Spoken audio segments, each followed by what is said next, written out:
अस्सलाम वालेकुम। तमाम तरीफ़ें अल्लाह की ज़ात के लिए और आका अलैहिस्सलाम की बारगाह में दुरूद व सलाम का नजराना। आज हम बात करेंगे अपने क्लास फेलो अमानुल्लाह उर्फ मानी कौमनारा और सिब्तैन दरखान और अज़हर भाई की दोस्ती।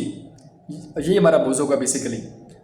अमानुल्लाह उर्फ मानी नारा। अब ये चूँकि घर में माँ बाप का इकलौता बेटा था और बाकी पूरी बरादरी को ये बड़ा प्यारा था। ये ओवरऑल इसके जो कज़न्स थे और इसके जो बाकी मतलब फुफ्फो हैं या मामू, ये सब नानी खास तौर नानी का बड़ा लाडला था। वो सारे इसको प्यार से कहते थे अम्मा दा मांगू। ये तो महंगा, बड़ा को महंगा, अम्मा दा मांगू। बात था भी महंगा, कोई शक नहीं, बड़ा शरीफ सा बच्चा था।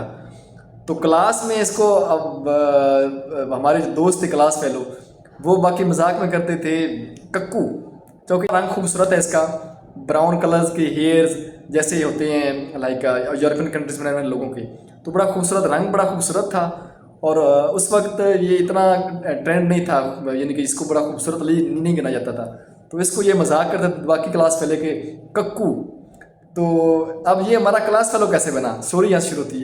तब हम पढ़ते थे गालबन पहली क्लास से दूसरी में दाखिल होने वाले थे हम, कि पहली क्लास जमात पहली थी हमारी।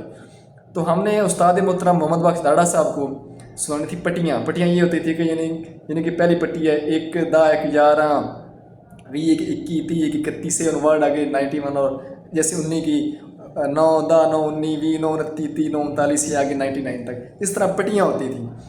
तो अब हमें याद है हमारी क्लास का कोई लड़का था, बच्चा था, मुझे अब नाम याद नहीं, उसको पट्टी ना आई गालबन, मैं था या नज़ारा था। तो ये अमानुल्लाह हमारा क्लास फेलो नहीं था, ये बेसिक वैसे पढ़ता था जैसे बच्चे छोटे, इसको वो याद थी।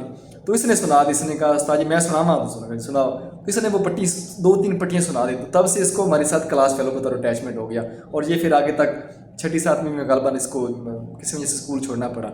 दूसरे हमारे जो दोस्त थे क्लास फेलो सब्तैन दरखान साहब, ये बड़े बड़े ज़हीन किस्म का बंदा था। आज भी आपको पता होगा कि गांव में कोई भी काम हो, किसी का रेडियो ख़राब हो जाए, ये तब इसकी सूरत हाल थी। तब जो रेडियो या टेलीविज़न होती थी, रेडियो ख़राब हो जाए सब्तैन को बुलाएं, टेलीविज़न ख़राब हो जाए सब्तैन को बुलाओ, किसी का वीसीआर नहीं चल रहा सब्तैन को बुलाओ, एंटीना ख़राब हो गया सब्तैन को बुलाओ, बिजली ख़राब हो गई है सब्तैन को बुलाओ, मदानी ख़राब हो गई है सब्तैन को बुलाओ, जो पीटर है वो ख़राब हो गया सब्तैन को बुलाओ। यानी कि इसका ये बड़ी शानदार ग्रिप थी और बड़ा टैलेंटेड बंदा था कि जिस चीज़ में चाहता काम। बाकी कारपेंटर तो था, ये बरसती चीज़ें सारी इसके पास थी इंसान, यानी कि वो चीज़ को लेके चलता था आगे, साथ साथ टैलेंटेड भी बड़ा था।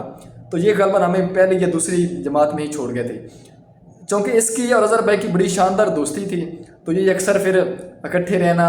अब यहाँ पे दोस्ती की बड़ी शानदार एक मिसाल थी कि इनके जो बड़े भाई हैं सब्तैन के बड़े भाई सदीक और अज़हर भाई की दोस्ती थी। आगे जनाब सब्तैन और अज़हर भाई की दोस्ती थी, और फिर आगे जनाब हनीफ और मेरी दोस्ती थी। ये बड़ा शानदार कम्बिनेशन था।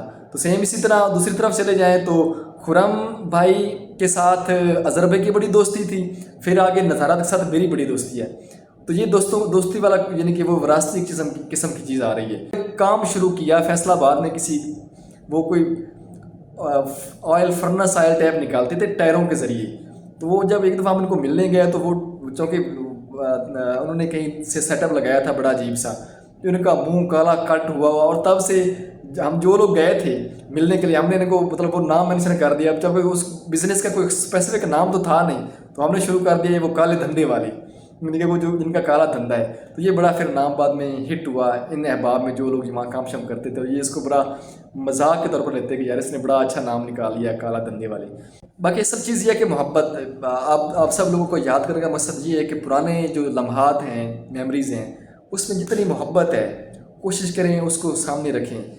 ये फूलों की तरह होती हैं, आप चाहें तो गलत चीज़ें चुनकर गलत चीज़ों को याद करें, वो बदबूदार होती हैं, वो आपको और तरफ ले जाती हैं। और ये चीज़ें जो खूबसूरत हैं मोहब्बत वाली, अपने साथी कराम की, या अपने स्कूल फेलोज़ की, या अपने फैमिली मेम्बर्स की, अज़ीज़ व क़राब की, वालिदैन की, अच्छी चीज़ों को ज़हन में फ़ोकस रखें, उनको ज़हन में लेके आएँ, तो वो खुशबू की तरह होती हैं। वो आपकी रूह को ताज़ा करती हैं, आपके ख़यालात को ताज़ा करती हैं, आपके मामलात में।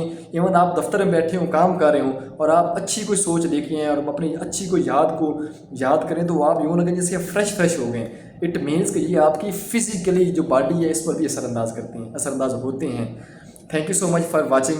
अल्लाह हाफ़िज़।